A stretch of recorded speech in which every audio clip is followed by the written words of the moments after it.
So today I am starting your new chapter, chapter number 6, triangles. Now this is related to geometry और हमने previous classes में triangles के बारे में बहुत सारी चीजें पढ़ी है ना? But इस chapter में वापस कुछ नया है आपके लिए. So in previous class we have studied about congruent triangles. In class 7 में भी आपने पढ़ा और class 9 में भी आपने पढ़ा था. तो उसी से थोड़ा सा रिलेट करता हुआ हमारे पास यहाँ पे टॉपिक आएगा similar triangles. Is that clear? But before that, I give some explanation about similar figures and congruent figures. Okay? So congruency के बारे में आपने पढ़ा है, आपको याद आ रहा होगा कि क्या था? The figures that have the same shape and same size. Okay? कोई भी दो हम figures लें जो same shape के हो और एक जैसी size हो उसकी, तो हम उन्हें congruent figures कहते हैं. Just like कि अगर हम देखें कि I have a circle of any particular radius और ऐसा ही सर्कल में एक और दो सेम रेडियस का, तो ये दोनों सर्कल्स जो हैं वो क्या कहलाएंगे? हमारे congruent circles कहलाएंगे. In the same way, if I take a one square of suppose size 4 centimeter and again I am taking another square of same size 4 centimeter, then both these 4 centimeter squares जो होंगे वो क्या होंगे? आपके congruent figures होंगे, क्योंकि उनका same size है और सेम शेप है ना. हम एक ट्रायंगल और एक स्क्वायर को कॉन्ग्रुएंट नहीं कर सकते क्योंकि उनका शेप सेम नहीं है. ठीक है. अब देखो यहाँ पर हमारे पास एक न्यू टर्म आ रही है, that is similar figures. Similar figures क्या है? नॉर्मली हम यूज करते हैं सिमिलर वर्ड अपनी डे टू डे लैंग्वेज में भी, कि वी जनरली से कि suppose two sisters are there और दोनों की फेस जो है बहुत सिमिलर है ना. वी यूज्ड टू से लाइक दैट कि both the sisters have the similar faces. वो एग्जैक्टली एक जैसी नहीं होगी, लेकिन फिर भी हम बोलते हैं कि दोनों के फेसेस बहुत ही सिमिलर है. ठीक. तो वैसे ही यहाँ पर हम देखें कि if I have a radius circle of radius suppose 5 centimeter and another circle of radius suppose 7 centimeter. Both are circle but the radius are different. But आप सिंपली क्या कहोगे कि दोनों क्या है? Similar figures. ओके. तो एक जैसी शेप आपको दिखनी चाहिए उसमें, लेकिन उनके जो पैरामीटर्स होंगे, जैसे यहाँ रेडियस है वो डिफरेंट है आपके पास, बट एक जैसे दिखाई दे रहे हैं वो हमें, तो हम उसे क्या कहेंगे? सिमिलर कहेंगे. ओके.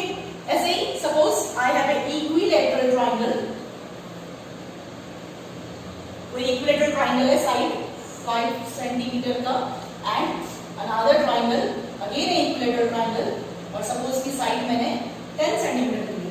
तो दोनों ही ट्रायंगल्स आपके पास क्या है? इक्विलैटरल है, all angles are equal. But यहाँ पर हम क्या कहेंगे? इन दोनों को कॉन्ग्रुएंट नहीं कह सकती मैं इसको, है ना. कॉन्ग्रुएंसी में एक चीज और भी हमने सीखी है कि हम उसको अगर ओवरलैप करके देखें उन दोनों फिगर्स को, तो वो एक्जेक्टली एक दूसरे पर सेट हो जाने चाहिए, है ना. बट सिमिलरिटी में ऐसा नहीं है कि एक छोटा एक बड़ा हो सकता है, बट एक जैसे शेप दिखाई देने चाहिए आपको, और जो भी उसके पैरामीटर्स होंगे वो पर्टिकुलर रेशियो में आपके पास आने चाहिए. अब यहाँ देखिए हम, तो एक इक्विलैटरल ट्रायंगल है, this is another equilateral triangle, one of side 5 centimetre and another of 10 centimetre. तो ये आपको दिखने में एक जैसे रिजेंबल लगेंगे, एक जैसे दिखाई देंगे, सिमिलर दिखाई देंगे. तो इस दोनों क्या है आपके पास? इक्विलैटरल ट्रायंगल्स जो है वो भी क्या होंगे? हमारे पास सिमिलर फिगर्स कहलाएंगे. ठीक. ऐसे ही सेम रेडियस के जो भी सर्कल्स होंगे वो सिमिलर फिगर्स कहलाएंगे, है ना. यहाँ पर भी सेम है, जैसे कॉन्ग्रुएंसी में हम कह रहे हैं कि शेप आपका सेम होना चाहिए ना. एक सर्कल और ट्रायंगल को मैं ना तो कॉन्ग्रुएंट कह सकती हूँ, ना मैं सिमिलर कह सकती हूँ. ओके. नाउ अगेन हम बात करें कि यहाँ पर equilateral triangle, all equilateral triangles जो है वो क्या है? आपस में सिमिलर. मतलब मैं 5 सेंटीमीटर लूँ, 10 सेंटीमीटर लूँ, 7 सेंटीमीटर लूँ, 15 सेंटीमीटर उसकी लेंथ लूँ, साइड लूँ, तो भी सारे equilateral triangles are similar to each other. And similarly squares में देखें या सर्कल्स में देखें, तो सारे स्क्वायर्स भी आपस में आइदर कैसी भी साइड है उसकी, वो आपस में क्या होंगे? सिमिलर होंगे. All the circles are similar to each other. Okay. अब एक क्वेश्चन यहाँ पर है कि सारे सर्कल्स, उसकी रेडियस कुछ भी हो, वो सिमिलर होंगे, बट अगर हम इसमें कॉन्ग्रुएंसी डिफाइन करनी है तो हमें रेडियस सेम चाहिए होगी ना. दो सर्कल जिनकी रेडियस सेम है तो कॉन्ग्रुएंट है, और रेडियस सेम भले नहीं है, डिफरेंट रेडियस के हैं लेकिन सर्कल्स हैं, वो सारे क्या है आपके सिमिलर्स। अब देखो सर्कल में इतनी प्रॉब्लम नहीं है क्योंकि सर्कल आपके पास एक ही पैटर्न का एक ही पैरामीटर इसमें रेडियस होता है, बट हम ट्राइंगल्स में देखें तो इसकी 3 साइड्स होती है और अगर तीनों साइड्स का मेजरमेंट डिफरेंट है ना, इक्विलेटरल में तो क्या है हमारे पास सारे एंगल इक्वल होते हैं और साइड्स भी आपके पास इक्वल होती है, तो हम सिंपली बोल सकते हैं कि all equilateral triangles are equal. But if we have a scalar triangle और एन आइसोस्केलस ट्रायंगल, तब हम डायरेक्टली नहीं कह सकते कि all scalar triangles are similar या all isosceles triangles are similar. वहां पे आपको कुछ पर्टिकुलर प्रॉपर्टीज चाहिएगी, है ना, जैसे हमने कॉन्ग्रुएंसी में पढ़ा था। क्या पढ़ा था हमने कॉन्ग्रुएंसी में? Some criterias are there just like SSS, ASA, SAS, RHS, these are the criteria for the congruency. ठीक है, तो सिमिलर इसी तरह से हमारे पास यहाँ पर कुछ ट्राइंगल्स को सिमिलर प्रूव करने के लिए भी हमारे पास कुछ नए क्राइटेरियाज होंगे, वो हम यहाँ पर पढ़ेंगे। ठीक है, बट अभी तक मैंने जितना भी आपको एक्सप्लेन किया है उसके अकॉर्डिंग आप अपनी एक्सरसाइज नंबर फर्स्ट जो है वो सिंपली बहुत ही इजीली कर सकते हो। सम फिलअप्स आर देयर और कुछ ऐसे शॉर्ट क्वेश्चंस आपको दे। ठीक है, तो जनरल अभी तक का कॉन्सेप्ट इतना हुआ कि सिमिलर फिगर्स हम किसे कह सकते हैं या सिमिलर पॉलीगन्स हम किसे कह सकते हैं। सिमिलर पॉलीगन की बात करें तो वही कि आपके पास सेम टाइप का पॉलीगन होना चाहिए और उसमें जितने भी एंगल्स हैं वो इक्वल होने चाहिए और जो साइड्स हैं वो पर्टिकुलर सेम होनी चाहिए ना, किसी रेशियो में होनी चाहिए, तो वो सिमिलर हो जाएंगे और अगर इक्वल होगी तो वो कॉन्ग्रुएंट हो जाएंगे। Now we are going to learn basic proportionality theorem, BPT, or it is also known as Thales theorem. So in basic proportionality theorem we have, if a line is drawn parallel to one side of a triangle to intersects other two sides in distinct points, the other two sides are divided in same ratio. Okay, तो क्या है meaning कि आपके पास suppose एक triangle है, उसकी एक side के पैरेलल हम कोई लाइन ड्रॉ करें, वो दूसरी दो साइड्स को कुछ दो अलग अलग पॉइंट्स पर इंटरसेक्ट कर रही है, जैसे यहाँ पर D और यहाँ पर E, then the other two sides are divided in same ratio. मतलब ये जो दूसरी दो साइड्स हैं वो सेम रेशियो में डिवाइड हो रही है, ये हमें प्रूव करना है। That means this AD upon BB that is equal to AE upon EC। ठीक है, अब जैसा आप जानते हो कि 9th क्लास में भी हम प्रूफ का एक पर्टिकुलर पैटर्न चलाते थे कि first we have to write given, then को prove, then construction and then we have to start the proof. तो सबसे फर्स्ट हम यहाँ गिवन देखें, तो गिवन क्या है हमारे पास, अकॉर्डिंग टू आवर फिगर जो हमने बनाया उसके अकॉर्डिंग हमें गिवन लिखना होता है। तो in triangle ABC what is given, this DE is parallel to BC and according to this we have to prove AD upon BB is equals to AE upon EC कि इन दोनों sides का जो टुकड़े हुए हैं उनका रेशियो जो है वो आपके पास सेम आना चाहिए। For proving this we have to do some construction also. क्या कंस्ट्रक्शन है कि यहाँ पर हम देखें तो ये ADE ट्रायंगल का हम B पॉइंट से इस AE पर एक परपेंडिकुलर ड्रॉ कर रहे हैं, so this is M, and similarly AE के E पॉइंट से हम AD पर एक परपेंडिकुलर ड्रॉ कर रहे हैं, suppose this is M. So क्या है, draw BM perpendicular to AE and here it is EN perpendicular to AE। दो परपेंडिकुलर्स हमने ड्रॉ किए और ये जो लाइंस है आपके पास BC और यहाँ से BE हमको जॉइन करेंगे। So join BC and E। So this is the construction जो हमें यहाँ पर यूज करना होगा इसके प्रूफ के लिए। अब देखो इसमें प्रूफ कैसे करना है, पहले फर्स्ट सुन लो आप। व्हाट इज हियर कि हम यहाँ पर एरिया ऑफ ट्रायंगल का जो फॉर्मूला है वो यूज करेंगे, है ना, और इसीलिए हमने परपेंडिकुलर्स डाले हैं क्योंकि हमारे पास फॉर्मूला होता है हाफ बेस इनटू हाइट। तो वो हाइट जो है वो हमने यहाँ पर कंस्ट्रक्ट करी है। सो सबसे फर्स्ट हम क्या करेंगे कि यहाँ पर ट्रायंगल ADE जो है उसका एरिया लिखें, तो AR small AR that is area of triangle ADE क्या होता है, हाफ बेस इंटू हाइट। अगर हम यहाँ पर अभी हम यहाँ पर बेस AD को चूज कर रहे हैं तो इसकी हाइट क्या होगी आपके पास, EN। So base is AD and height is EN। Okay, now take this as a first equation. Now again we take another triangle और उसका भी एरिया देखेंगे। तो कौन सा ट्राइंगल ले रहे हैं हम, DBE ट्राइंगल ले रहे हैं। So area of triangle DBE that is again half base into height, but base कौन सी ले रहे हैं हम, ये DB साइड को हम बेस मान रहे हैं। So what is the height, है ना, यहाँ पर थोड़ा सा सोचना है कि इस BDE ट्राइंगल की हाइट कौन सी ले, अगर हम BD को बेस मान रहे हैं तो सिंपली एक बार आप देखो कि अगर आपके पास ऑब्ट्यूज एंगल ट्राइंगल होता है ना, सपोज मैं PQR मान लूं और अगर हम ये PQ को बेस माने तो इसमें हाइट कहाँ हो, हाइट कैसे डिफाइन होती है कि इसके सामने वाले वर्टेक्स से परपेंडिकुलर लाइन। तो सामने वाला वर्टेक्स क्या हमारा R और इससे परपेंडिकुलर लाइन, तो इसकी हाइट जो है मतलब परपेंडिकुलर जो है वो क्या होता है हमारे पास, इसके एक्सटीरियर में आता है। तो सेम ऐसे ही हमारे पास यहाँ पर भी जो ट्राइंगल है DBE that is also a obtuse angle triangle. तो इसमें इस BD साइड के अकॉर्डिंग जो हमारी हाइट है वो भी इसके एक्सटीरियर में है। दैट मींस कि अभी हमने जो ऊपर वाले ट्राइंगल में हाइट ली थी EN, यही इस ट्राइंगल की भी क्या है, हाइट है। आप ध्यान से देखोगे इस फिगर को तो आपको पता चलेगा कि इस DB के अकॉर्डिंग जो आपका दूसरा जो वर्टेक्स है वो E है और यहाँ से जो परपेंडिकुलर लाइन है वो क्या है, EN। तो इस DB के अकॉर्डिंग जो हाइट है हमारी वो क्या आ गई, EN। So this is the second equation. अब हमें क्या करना है, इन दोनों इक्वेशंस को डिवाइड करना है। तो सिंपली आप यहाँ के RHS में देखोगे तो आपको थोड़ा सा आइडिया हो जाएगा कि कैसे हमें रटना है या लर्न करना है। तो कि this half and half will get cancelled, EN will get cancelled, क्या बचेगा हमारे पास, AD एंड DB। और हमें टू प्रूव में भी देखो क्या चाहिए, AD अपॉन DB चाहिए। तो जो रेशियो हमें चाहिए था वो यहाँ पर लिखते हैं, ठीक है।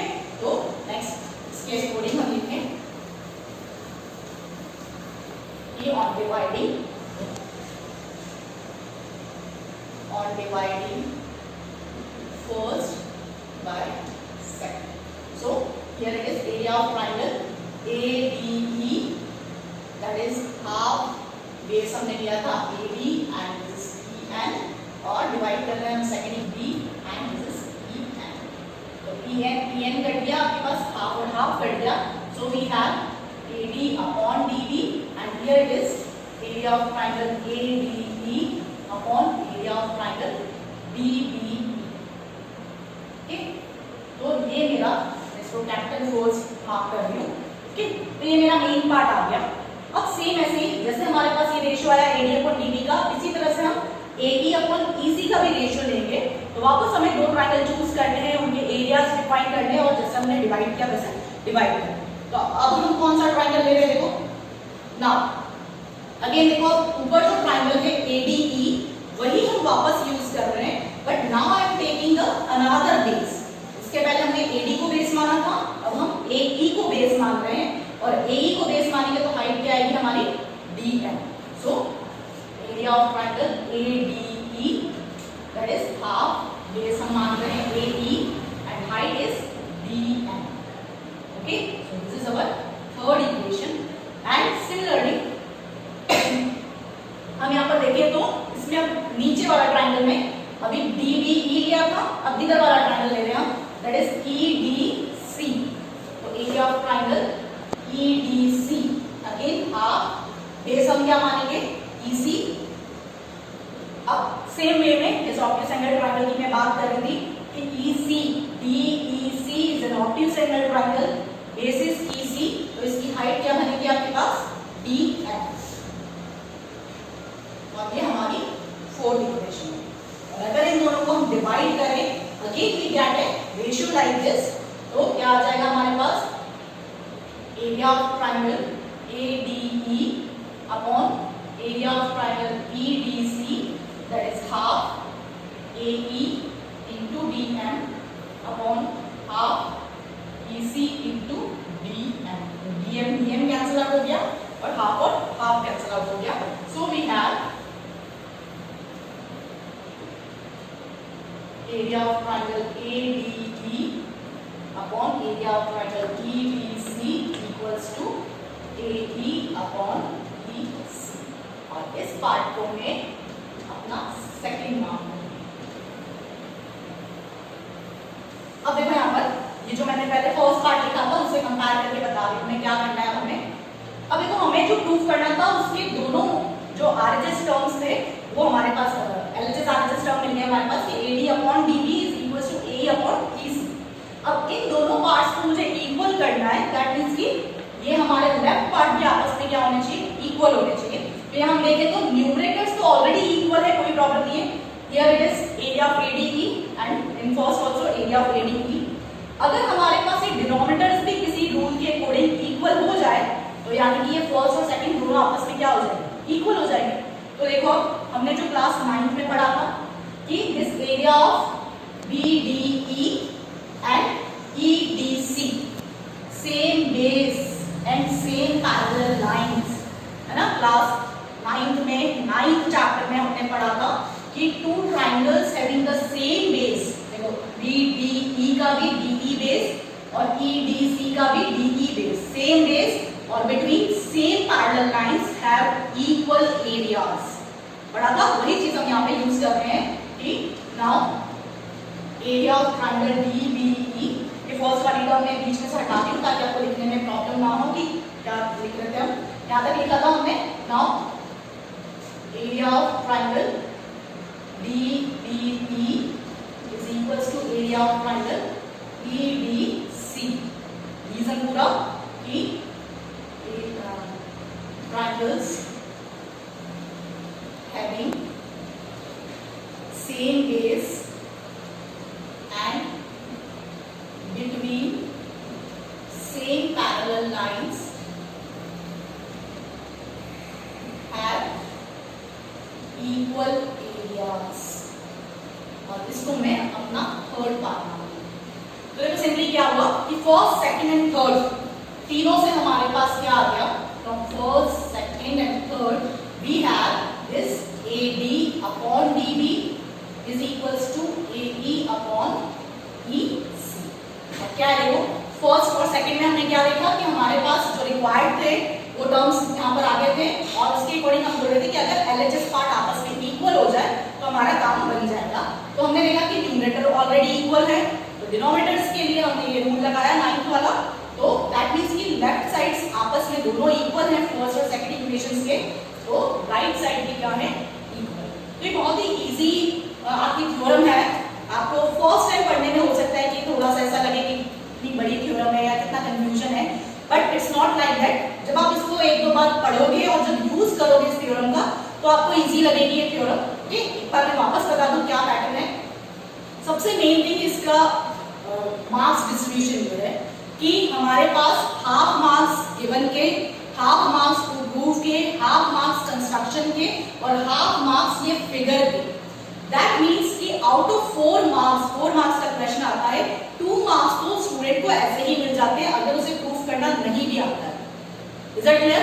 तो सारे स्टूडेंट आइदर बेसिक के स्टूडेंट है या मेन के स्टूडेंट है, आपको स्टैंडर्ड के स्टूडेंट है, आपको सबको ये याद रखना है कि हमें ब्लैंक छोड़ के नहीं आना है, कम से कम हम गिवन, टू प्रूफ, कंस्ट्रक्शन और फिगर बना के आए।